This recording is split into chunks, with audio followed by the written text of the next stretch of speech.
parati ho akong sinasabing DDS, sinasabi ko hindi ako DDS. Bakit ho? Nahihiya ho ako doon sa original na DDS. Kasi noong 2016, nakibinay ho ako. Si Binay yung kandidato ko.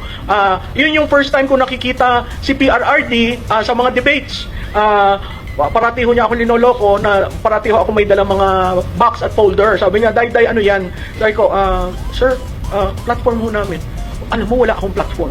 Sabi ko, sir, kay Binay ho ito. Sabi, hindi, pakita mo lang sa akin. Sabi ko, ano ba itong kandidatong ito, no? Pangalawa namin pagkikita, nahiya naman ako sa kanya kasi, sir, nakabarong ho lahat ang aakyat sa stage. Ganun ba? Hindi ba maganda itong suot ko? Hindi, sir. Sa Pangasinan ho yun. Nagpabili siya ng barong sa palengke. Tapos sinanap niya ako. Sinabi pa niya kay Jojo Binay, asan yung may dala parati ng yung plataforma mo daw? Sabi ni Jojo sa akin, bakit alam na plataforma? Isa tinatanong, kinukuha. Ganun ba? O di tinawag ako ni Jojo. Ito. Digong, ito si Malu. Di formally, nagkakilala kami. Doon sa debate sa Pangasinan. Sabi ko, sir, ba't mo ako hinahanap? Papakita ko sana yung barong ko. Suot na niya. Tapos sabi ko, sir, parang kita ko yung kamisa chino nyo. Ay, hindi ba ito maganda? Sir, si Mayor Jojo, ang daming dalang barong. Si VP Jojo, ang daming dalang barong. Ganun ba? Bakit ho? Kasi yung barong niya, lampas. Mahaba. Tapos yung t-shirt niya, di ba, pag sa barong, nakikita.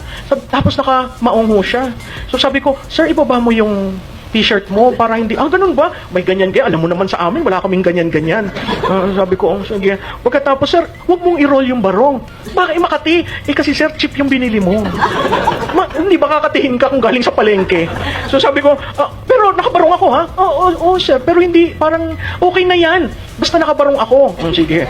Yung sunod na pagkikita namin sa debate rin, nung ayaw lumabas ni BP Jojo, sabi niya, Day, ano ba yung iyong kliyente? Ba't ayaw lumabas? Sir, kasi magpe-present kami ng data. Wala nang data. Tinan mo ako kung magtanong. So, yung pagiging kilala ko sa kanya sa debate, yung first debate, na lahat kami nakuna ng litrato ng GMA7 na nakanganga, yun yung tinanong ni Mike Enriquez na tungkol sa pagnanakaw. Ito naman sinabi na namin kay Jojo Binay, huwag kang magre-raise ng hand tungkol sa nakaw. Any reference, huwag kang magre-raise. Nag-raise ng hand. Sabi ko, ano ba yan? So nakuna kaming nakanganga. Okay. Tapos nakita namin yung sequence, magtatanong pala kay Miriam, si Digong. Sabi ko, okay to. Lahat kami nagulat na nag-embrace sila. Anong tinanong ni Digong? Miriam, how are you? Sabi ko, ano ba naman ito? Debate ito. Tapos, tapos si Miriam naman sumagot, if there will be a president, it's him. So lahat kami nakaganon. Sabi ko, naghanda pa naman kami ng rebuttal. Nung nagtanong na si Miriam sa amin, matindi. Sabi namin, after nung debate, sabi ko sa kanya, sir, anong magic mo? Bakit ganon? Wala. Aral kayo ng aral. Tiyan mo ako, ganyan lang ako.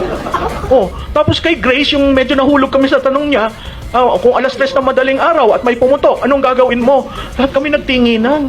Sabi ko, ano ba ito? Magaling ho siya. Kasi, street smart and he can think on his feet. So sabi ni Jojo sa akin, kasi kinuha ako for debate preparation. Sabi ko, sir, talo na tayo dito. Hindi, Malu, talo na ho tayo dito. Bakit naman? Tingnan mo, sir, ha? Ganito si Makati, ganito si Davao. Parehong LGU. Parehong mga mayors, ang core. Naku, nakita ko namin sa survey namin, unti-unti kami nahuhulog. Tapos yung linya na unti-unting tumataas, si Duterte. So sabi namin, ano ba namang style nito? Tinapon niya ang playbook sa pananamit, sa pagiging kandidato, sa panliligaw. Talagang tinapon niya. Tapos wala naman siyang pondo sa ads. 'Di ba? Lahat nasa social media. Tapos, alam mo niyo what broke our back? It was the BGC rally. Kasi sa BGC, late na siyang dumating, hinihintay siya ng tao. Yung sabi ni Jojo, nasaan kayo? Sir, nandito kami sa BGC. Anong ginagawa niyo dyan? Tinitingnan ho namin reaksyon ng tao. Bakit? May iba pa bang reaksyon?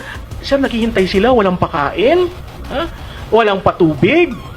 Late na siya ng parang 5 hours, 6 hours. Pero nandun yung tao.